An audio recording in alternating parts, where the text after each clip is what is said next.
আসসালামু আলাইকুম, বিসমিল্লাহির রহমানির রহিম। আমি এখানে ডিমের কোরমা রান্না করব।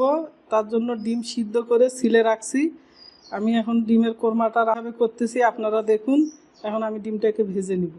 এই যে লবণ দিয়ে দিলাম, ডিম দিয়ে লবণটা মিশে নিলাম। মধ্যে তেল দিয়েছি, এখন তেলটা গরম হোক, গরম হলে আমি ডিমটা ভেজে নিব। তারপরে তেলটা গরম হয়েছে, এখন আমি ডিমটা ভেজে নেব।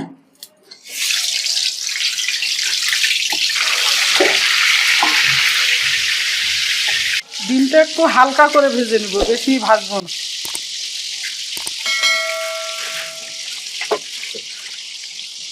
ডিমটা ভাজা হয়েছে, এখন আমি ডিমটা তুলে নেব।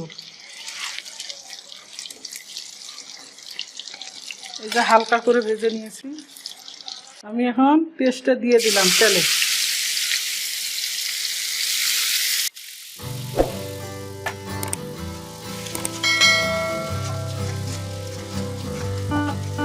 লাল হওয়া পর্যন্ত আমি ভাজবো, তারপরে আপনারা দেখুন কিভাবে রান্না করতে। পেস্তাটা ভাজা হয়েছে, এখন আমি এর মধ্যে আছে লং, গোলমরিচ, সাদা এলাচ, দারচিনি, এগুলো আমি পেস্তার মধ্যে দিয়ে দিলাম।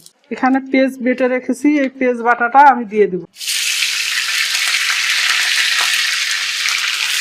পেস্তাটার মধ্যে আমি পেস্ট বাটা দিয়ে দিলাম।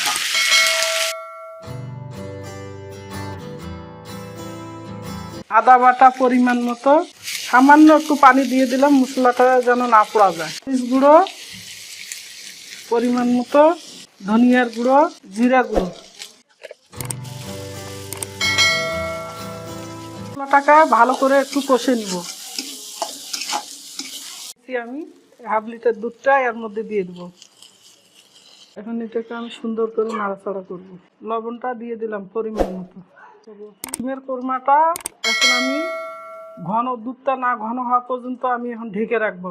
আমার হয়েছে, এই যে দুধটা ঘন হয়ে আসছে, এখন আমি এটাতে স্বাদ বাড়ানোর জন্য একটু হালকা করে চিনি দিব। তার উপর ভেজের ব্রেস্তাটা ছিটাইয়ে চিনি দিয়ে দিলাম। ভেজে রাখা ব্রেস্তাটা এর মধ্যে ছড়িয়ে দিলাম।